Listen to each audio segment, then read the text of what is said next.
সভাপতি মুজাহিদ আলী খোকন ভাই। বিপিনুল হক নূর ভাইয়ের নির্বাচনী এলাকায় আমার ভাই আহত কেন?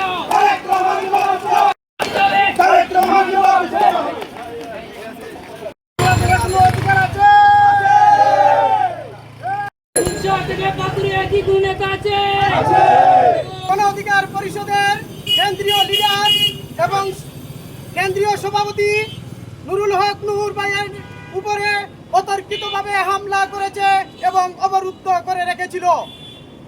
উনার নির্বাচনী এলাকায় হাসান আল মামুনের নেতৃত্বে উনার উপরে যে অতর্কিতভাবে ন্যাক্কারজনক হামলা করেছে, আমরা উনার তীব্র নিন্দা এবং গ্রেফতার করার দূর দাবি জানাচ্ছি। এসব বাদ দিয়ে যে যারা বিশৃঙ্খলা করছে 300 আসনে তাদেরকে চিহ্নিত করুন এবং তাদের বিরুদ্ধে সাংগঠনিক ব্যবস্থা নিন।